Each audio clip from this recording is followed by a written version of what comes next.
Hey everyone! Welcome to this straightforward guide on how to open a Navy Federal checking account. If you're part of the military community, like active duty personnel, veterans, or their families, this could be a smart move for perks like low fees, competitive rates, and top-notch customer service. Let's dive right in and break it down step by step, so you can get set up quickly. First things first, check your eligibility. Navy Federal Credit Union is exclusively for military members, Department of Defense civilians, and their immediate family. Visit their website or use their app to confirm if you qualify. It's quick and easy.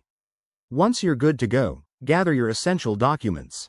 You'll need a valid government-issued ID, like a driver's license or passport, plus proof of eligibility, such as military ID, orders, or a veteran's card. Having these ready will speed up the process. Now, decide how you want to apply. You can do it online through the Navy Federal website, which is super convenient.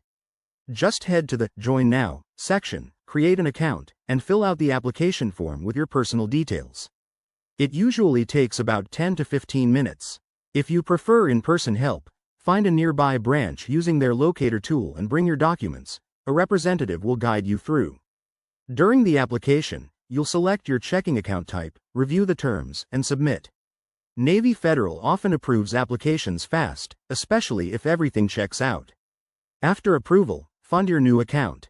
You can transfer money from another bank, deposit a check, or even set up direct deposit.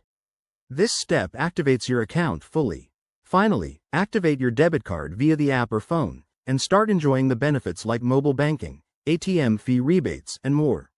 Remember, if you run into any issues, their customer support is excellent and available 24/7. There you have it. Opening a Navy Federal checking account is simple and rewarding.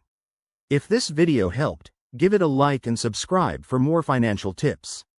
Thanks for watching, and here's to smarter banking.